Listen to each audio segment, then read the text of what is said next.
Hey guys, thanks so much for checking out my show. I really appreciate it. Please click to subscribe. I'm still digging into this story out of Michigan, this awful story. It's almost like unbelievable. This mother accused of cutting her granddaughter out of her daughter. I know, it's like hard to even wrap your mind around. Well, now I just got my hand on a ton of new court documents that talk about what the motive may have been, that talk about where the baby was placed and where the baby may be now, and the details are just horrific. I'll tell you everything that I've learned in this episode of Brian Enton Investigates. Hey guys, so right when I thought the story out of Michigan involving the mother cutting her granddaughter out of her daughter could not get any worse, it did. It got a lot worse. Even Scout doesn't want to hear about this, apparently. I mean, it's bad. I got my hands on the probable cause affidavits that really detail the crime, show more of what the motive could have been, and it is really a sordid picture. The victim's mother allegedly had an affair with the pregnant daughter's fiance, and so did her sister. So, I mean, this is a lot. This is crazier than I first thought. And I'm going to explain the whole affair part in a minute because I literally had to read these documents 3 times to really understand this convoluted family tree. The documents say Rebecca Park, the victim, and her sister Kimberly, and her biological mother Cortney Bartholomew were all romantically involved with the same man, a man named Richard Fowler.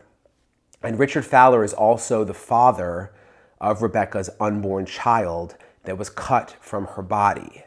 So everyone involved has now been arrested, except of course for Rebecca, because she's the poor woman who was murdered and had her baby cut out of her. And in the new docs, it is alleged that, quote, something went wrong when Cortney and Bradly tried to cut Rebecca's baby out of her. Can you just imagine this? In a twisted scheme, police say Cortney Bartholomew was sending texts claiming to have given birth to a son who was hospitalized because of an early delivery, and she then texted that the baby had died. So it seems perhaps she was planning to cut the baby out of her daughter and then perhaps wanted to claim him as her own. I don't know if that could be possibly connected to the motive here. Police didn't make that clear, but those text messages that's new from these documents are interesting. And there are also allegations that Cortney claims Bradly killed Park as revenge against her fiance, Richard Fowler, for reporting him for a crime. So like, this is a real twisted crew here. I'll spare you some of the details of how they found Rebecca's body with the stomach cut out, but it's awful. Remember, this happened northwest of Cadillac, Michigan, small town of Boone. Rebecca's body was found just before Thanksgiving. She was reportedly 38 weeks pregnant. She was reported missing by her family, and there was this massive search for her, different police agencies and search dogs and air assets. And Rebecca's body was found near the Manistee National Forest by volunteers. Her baby was not with her, according to law enforcement. So the baby was cut out, but the baby was not right there with her. And Park was due to give birth on November 18th. But the family says she was already 1 centimeter dilated the day before she went missing. Prosecutors say Cortney and Bradly Bartholomew created a plan. They conducted research. The prosecutors said they brought Rebecca Park to their home, put her into a car, took her into the woods, and then stabbed her, forced her to lie on the ground while they cut her baby out of her, ultimately causing her death and the death of the baby. It is as heinous and awful a case can be. That is what the prosecutor said. Those were the prosecutor's words. It was a really emotional hearing. She called it premeditated torture, and she said it was Cortney Bartholomew who brought Rebecca into the woods, her daughter, her own daughter. She called it evil personified. That was the way the prosecutor put it. Rebecca's body was found, but from all recent reports, the baby's body has still not been found. Cortney admitted to investigators that she cut the baby out of Park while she was still alive and told detectives that when the baby was out of her, Bradly gave the final cut to Park. She said she tried to give the baby CPR, but could not revive the baby. And she said that Bradly put the baby in a cooler and disposed of the baby. And again, no one seems to know where the baby is right now. Awful. And so this new info that when the victims, when it's kind of complicated, but when the victim, Rebecca's mother, and sister were interviewed, they both said they were having affairs with the same man Rebecca was in a relationship with. Rebecca's sister has now been charged with lying to police, tampering with evidence, because investigators say she made this whole story up after Rebecca went missing. And Rebecca's mom, Cortney, and her husband, Bradly, of course, have been charged with murder. So these new details, this is twisted. I'm joined now by Kim DeGonia, an attorney. I've been having her, former prosecutor, look into this case with me, this case out of Michigan.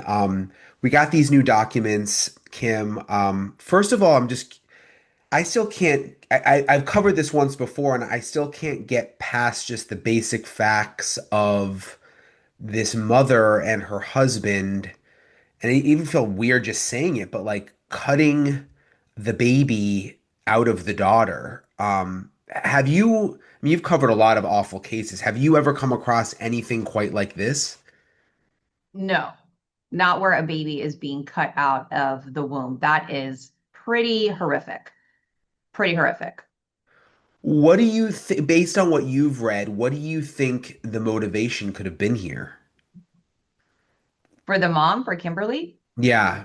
oh, gosh, I mean, it's so twisted. It's hard to understand what the motivation could be. It seems like she is really, really mentally unwell. I mean, to be having this affair with her daughter's fiance, and then she's married, and then making a plan to not only take her daughter's child, but kill her own daughter and then cut the baby out. I mean, the motivation to me can only be that she's just so mentally unwell and unstable. Could it be, it must be that drugs are involved here, right? I can't imagine any of these people could have been in their right minds. I mean, I think that as the human part of us, we want to believe that there's some secondary motivation like drugs or some other thing on board that would allow this heinous crime to happen, that it had to be drugs or she's not in her right mind, right? We don't want to believe that just a stable, well-adjusted mother would do this type of crime. It could be drugs, absolutely, but it also could be just she's unstable and evil. In terms of the romantic affairs happening here, where it seems like the mom and the two daughters were all having romantic relationships with the same man, how important, that it's in some of the documents, will that come out in court? Is that important to the case overall? Oh, I think so, because as a prosecutor, I'd be arguing that's partly part of the motivation, part of the high emotions that are going on. Even defense will likely bring it up and maybe try to reduce her sentence or garner sympathy that, it was this kind of heat of passion. She was in this love affair, this love triangle, and as a result, her emotions and her passions took over rather than her mental faculties, her stability. So I do think there's a good chance it all comes in when they get to trial. It's very relevant to me as a former prosecutor that they were all in this love triangle. And the fact that the baby still, from what we know, hasn't been found, what do you make of that? I think they said something like she confessed that they dumped it in, put it in a cooler, and I think disposed of it. But like, do they need to find the baby from a prosecution standpoint? They don't need to. You can always do a no body homicide, is what they call it, when you don't have the body. If you have enough evidence that you can prove beyond a reasonable doubt without the body. Is the body helpful? Absolutely. Can you prosecute without it? Absolutely. I'm hearing that Kimberly confessed on some level to killing the baby. We also have those strange text messages that she sent alluding to the fact that she gave birth to a baby and then allegedly the child died, later that afternoon. The best liars are typically the ones that give half truths in their statements. So we kind of I feel like have a gateway into what she's thinking, that the child may be truly deceased based on the text message and based on her alleged confession. But I mean, the fact that the body has not been found and they left her daughter's body out in the open for everybody to find, cut open, it's weird, right? You would think that we would find the body by now. Well, yeah, and I think some of the names are confusing. The mom is Courtney. So the mom is Courtney Bartholomew.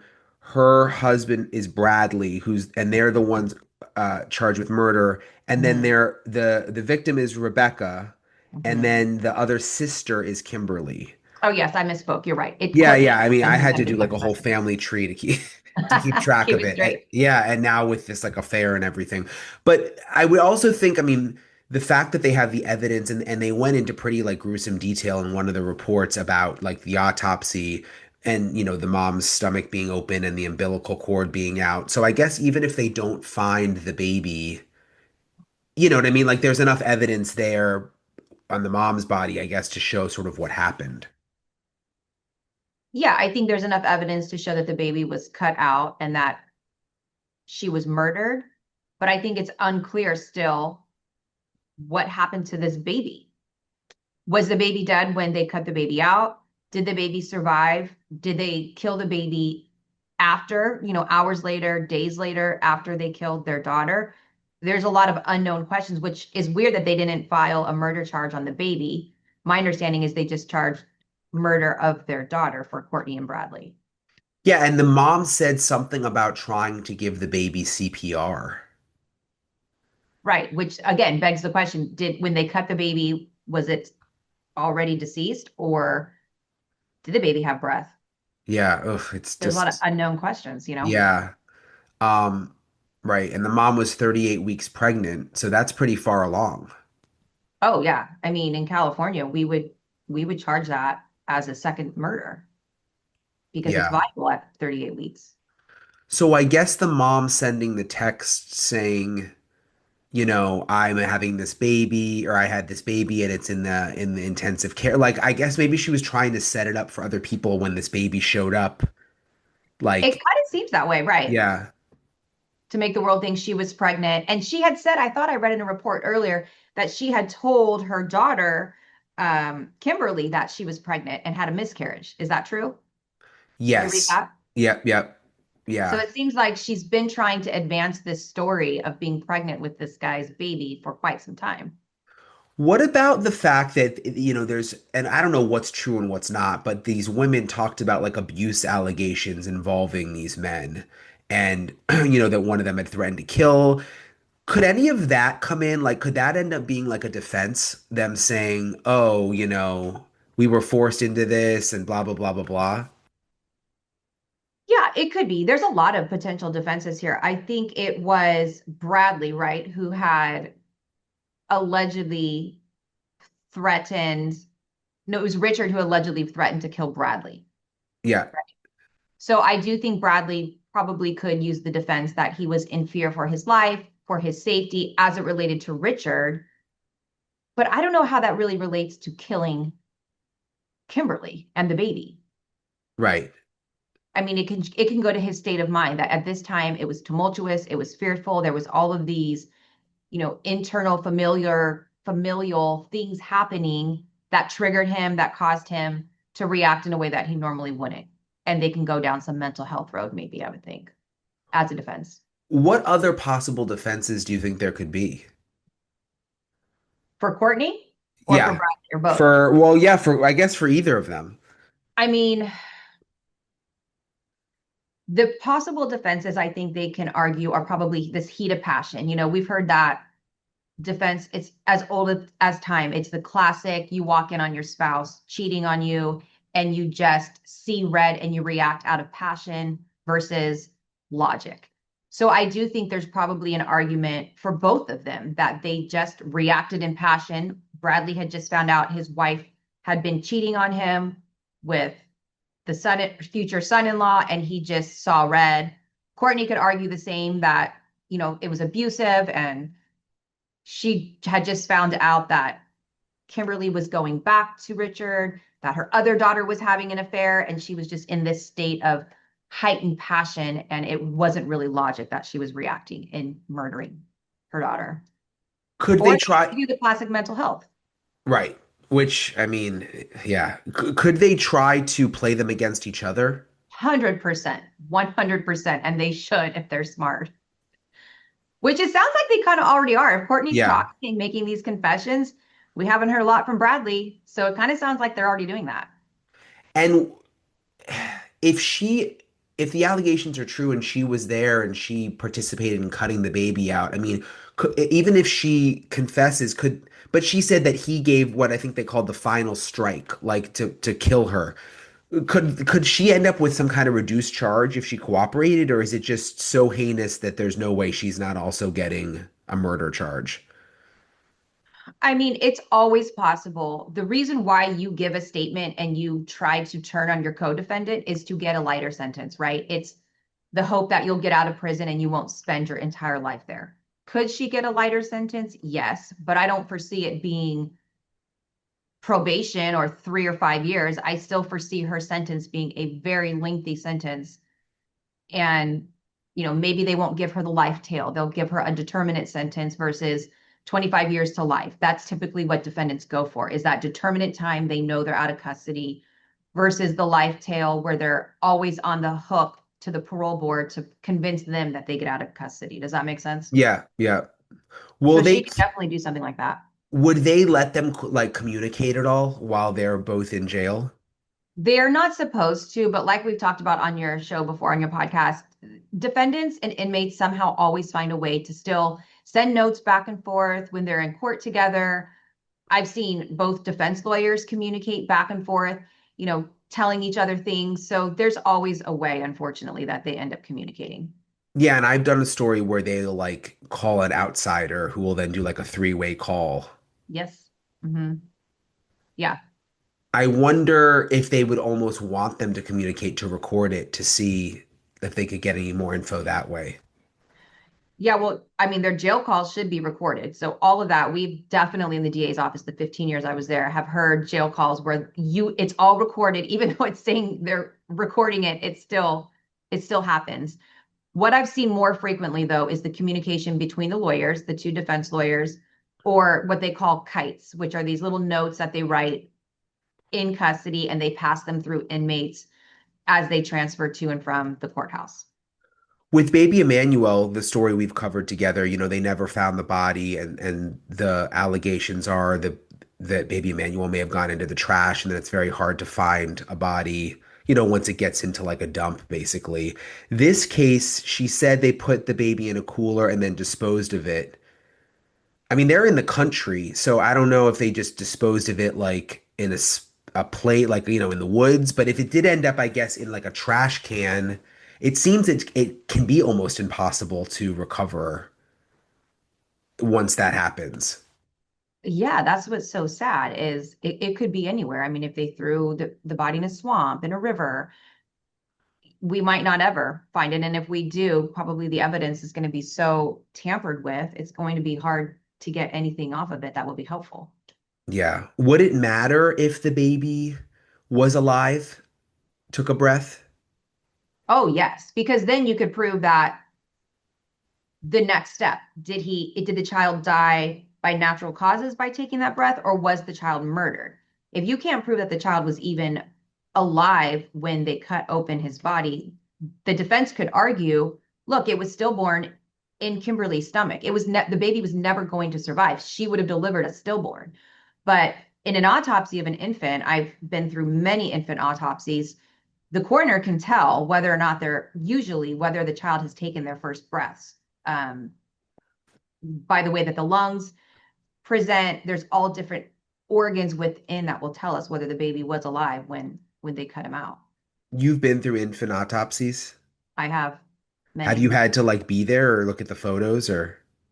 Oh, I've been in the room watching them cut open the body, and I've heard them talk about, particularly in a lot of these infant baby death cases where we're trying to determine whether or not the mother who delivered the baby, who was alone during the delivery, who hid the pregnancy, whether or not she killed the baby as soon as she delivered, or the baby was born stillborn. And the autopsy is crucial in determining when the baby's first breaths were taken or if they were taken. And you can tell that through the lungs and other different organs within. I mean, I know you're a mom. I'm just curious, like, when you said infant autopsy, I mean, even talking about this for me is so sad. I can't imagine what it was like for you having to sit like through those autopsies. That is the most horrific thing I've done in my career. You know, you can try to compartmentalize other types of autopsies. We were required as the prosecutors to go to all the autopsies of our crime scenes. And you can compartmentalize adults and even maybe teenagers, but infants, it is really, really hard to put out of your mind and compartmentalize that those photos, the whole thing, cutting the baby's body open. It's intense. Why do you think, Kim, that they are not disclosing exactly where the baby's body is? I don't know why they're not disclosing, but I think it's weird, right? They're giving, especially Courtney, she's giving all these confessions. Why not say, fine, we dispose of the body here, or Bradley and Austin dispose of the body here? It begs the question, is the child still alive somewhere and they're hiding it?